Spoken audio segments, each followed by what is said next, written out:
حي على الفلاح.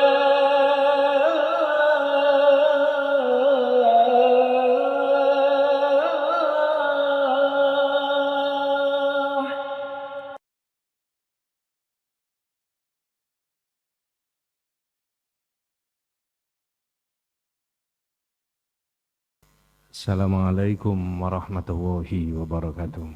Innal hamdalillah nahmaduhu wa nasta'inuhu wa nastaghfiruh wa na'udzu billahi min syururi anfusina wa min sayyiati a'malina. May yahdihillahu fala mudhillalah wa may yudlil falan tajida lahu waliyyan mursyida.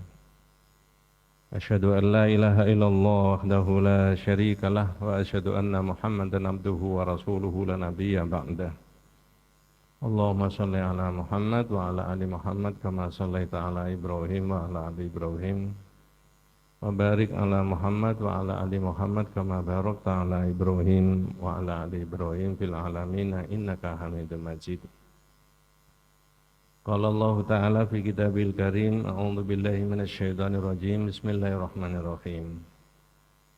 Ya ayyuhalladzina amanu taqullaha haqqa tuqatih wa la tamutunna illa wa antum muslimun. Wa qala aidan ya ayyuhalladzina amanu taqullaha wa qulu qawlan sadida yuslih lakum a'malakum wa yaghfir lakum dhunubakum wa may yuti'illaha wa rasulahu faqad faza fawzan 'azima. Ma'asyiral muslimin rahimani wa rahimakumullah. Usikum wa nafsi bitaqwallahi faqad faza man ittaqa. Bapak-bapak, saudara-saudara, adik-adik para jamaah, mari bersama saya kita bertakwa kepada Allah Subhanahu wa taala.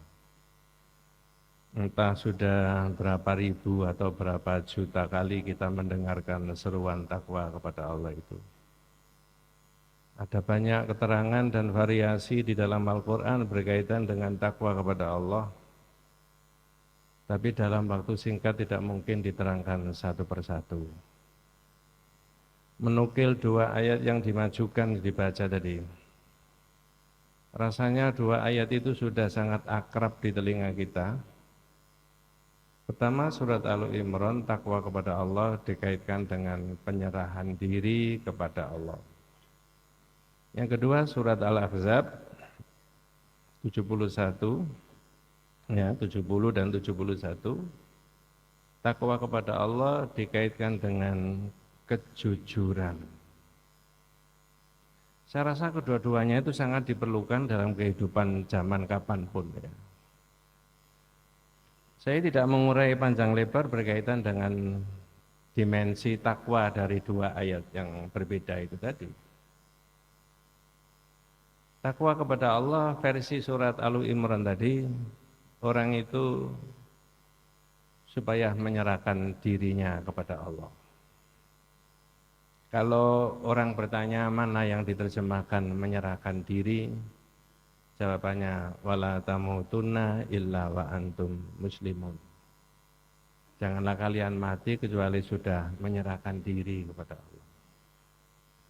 Tapi yang dimaksudkan menyerahkan diri adalah menyerahkan diri karena taat. Taat mengikuti hukumnya Allah. Dalam firqatun najiyah itu ada al-hukmu fil aqidah, hukum dalam masalah akidah. Yang kedua ada al-hukmu fil ibadah, hukum dalam masalah ibadah. Yang ketiga al-hukmu fil muamalat, hukum dalam pergaulan antar manusia. Dan yang keempat al-hukmu fil hudud wal qisas, hukum masalah pidana dan perdata. Tapi surat Al-Ahzab tadi yang 70 tadi, takwa kepada Allah dikaitkan dengan kejujuran. Ini yang saya mau bahas. Ya ayyuhalladzina amanu taqullaha wa qulu qawlan sadida. Hai orang beriman, bertakwalah kepada Allah dan berkatalah yang benar, yang jujur. Kalau orang bisa berkata benar dan jujur, posisinya bagaimana? Yuslih lakum a'malakum, amalmu akan semakin baik. Dalam situasi apapun, kejujuran dan kebenaran itu sangat diperlukan oleh masyarakat. Bukan hanya itu, dosamu akan diampuni oleh Allah. Siapa yang taat sama Allah dan Rasulnya, maka dia memperoleh keberuntungan yang sangat besar. Supaya tidak berkembang kemana-mana dalam pembahasan kejujuran itu, sesuai dengan topik urgensi kalimat tauhid, kejujuran di dalam melafalkan kalimat syahadat. Karena kejujurannya orang itu banyak, dimensinya banyak.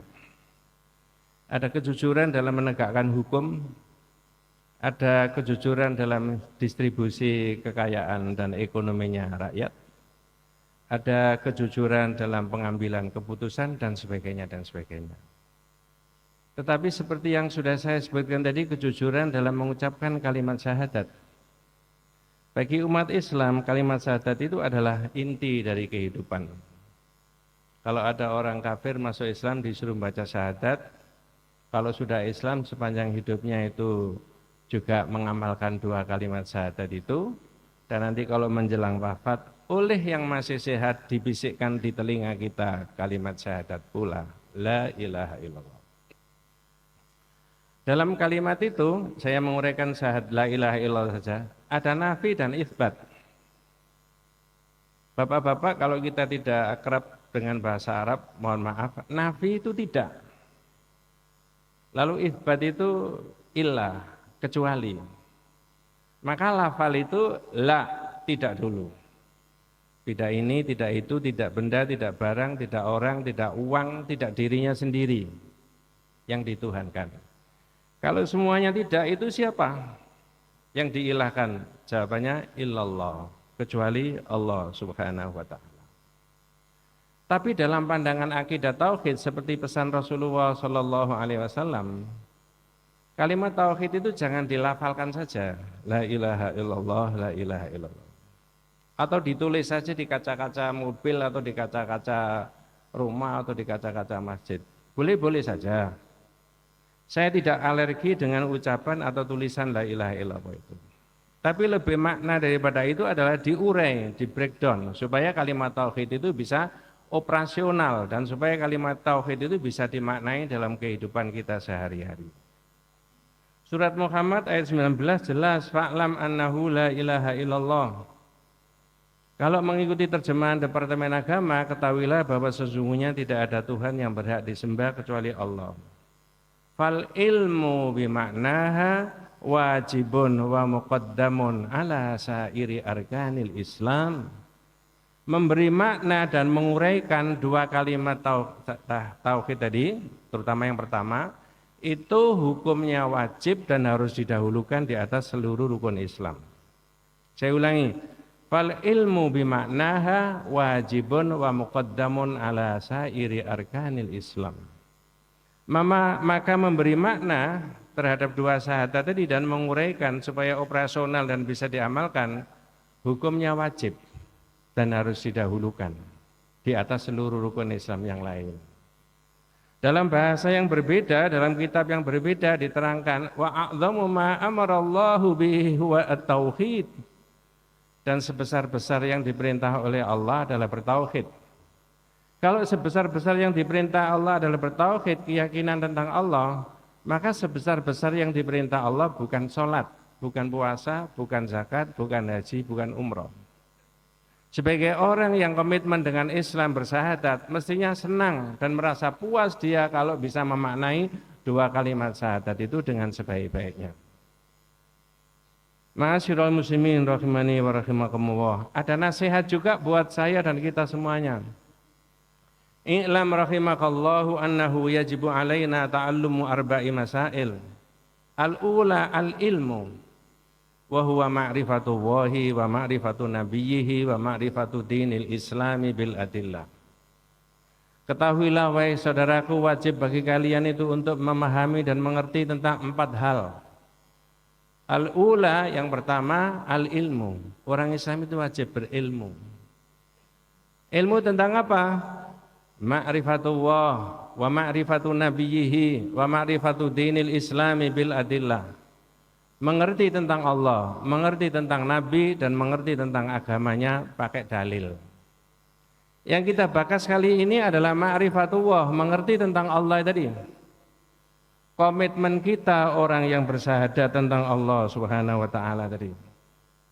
Pertanyaannya adalah, kalau kita sudah bersyahadat tentang Allah, lalu kemudian kita sudah uraikan mana-mananya, sebagai orang mukmin dapat kemanfaatan apa? Saya ulangi, kalau kita sudah bersyahadat, lalu komitmen dengan syahadat itu dengan sesungguh-sungguhnya, dalam konteks duniawi maupun ukhrawi, kita dapat manfaat apa? Di dalam surat Al-An'am 82, itu sudah sering kali didengar, kita dengarkan bersama-sama. Alladzina amanu wa lam yalbisu imanahum bidzulmin ulaika lahumul amnu wa hum muhtadun. Orang-orang yang beriman dan tidak mencampurkan imannya itu dengan kesyirikan. Oleh mufassir, para ahli tafsir, zulm itu dimaknai dengan kesyirikan, kedzaliman. Kedzaliman itu ada 3 macam. Pertama adalah orang menzalimi dirinya sendiri. Dia punya sehat, punya ilmu, punya jabatan, punya duit, tidak dipakai untuk kebaikan. Punya jabatan tidak dipakai untuk kebaikan, tapi justru dipakai untuk menindas orang lain. Punya duit tidak pakai untuk ibadah kepada Allah, naudzubillah, dipakai maksiat. Itu menzalimi diri sendiri. Yang kedua, menzalimi orang lain, haknya orang itu enggak diberikan. Kalau kita di rumah tangga sebagai seorang pemimpin, bapak, maka ada hak istri dan hak anak.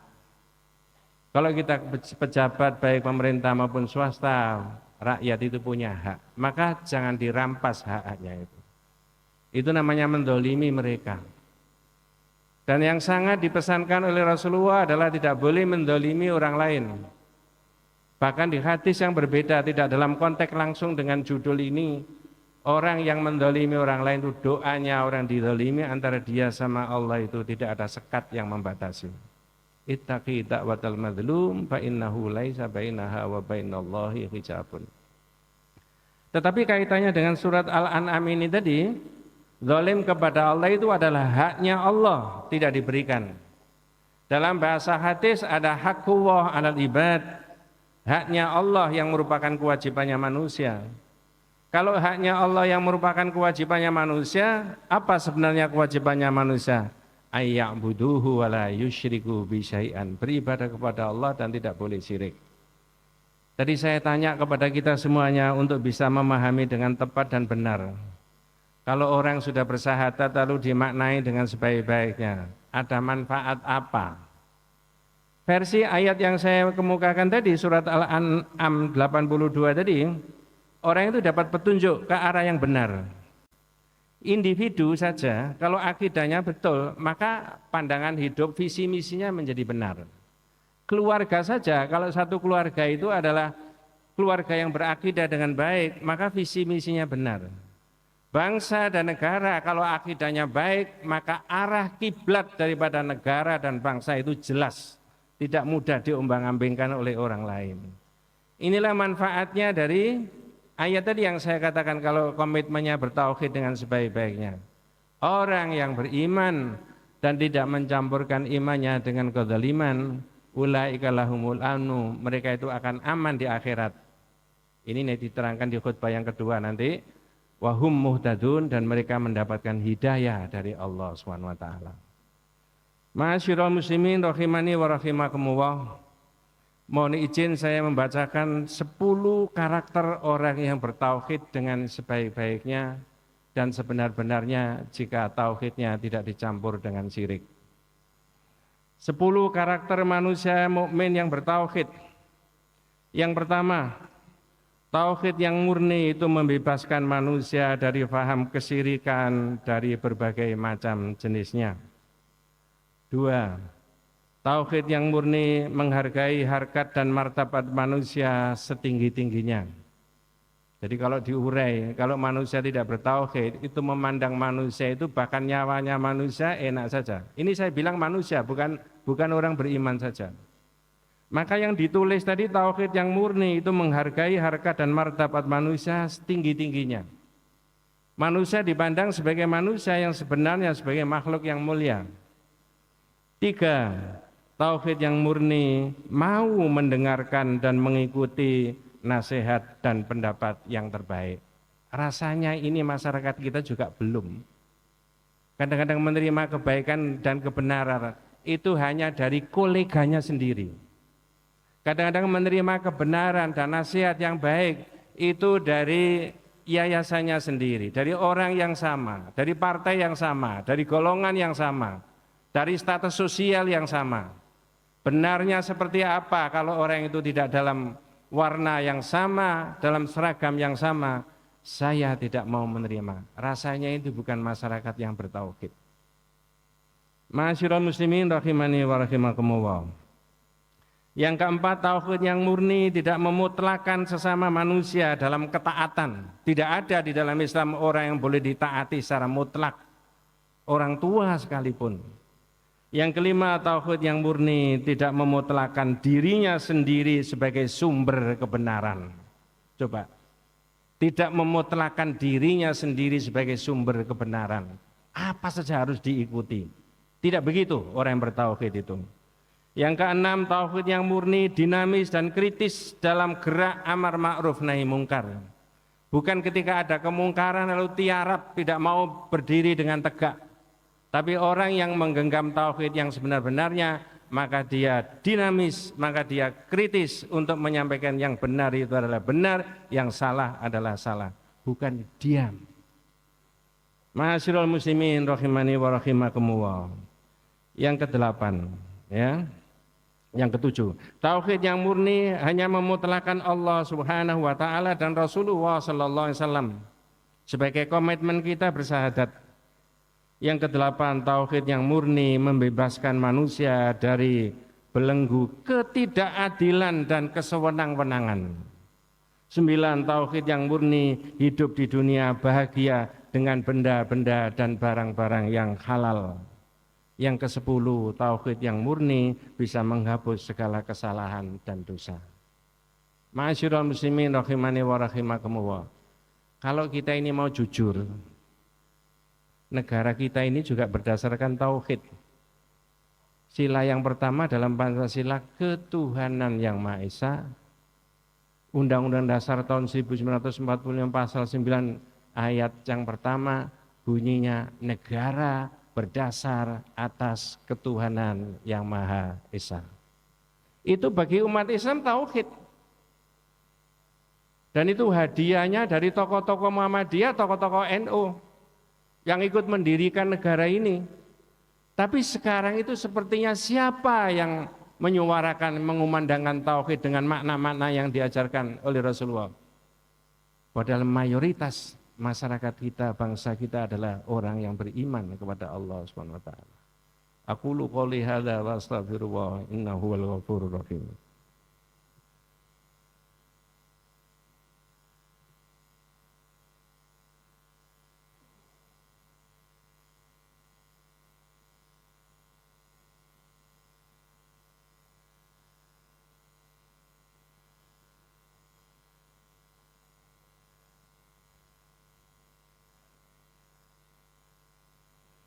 Alhamdulillahi samad. Lam yalid wa lam yulad wa lam yakul lahu kufuwan ahad.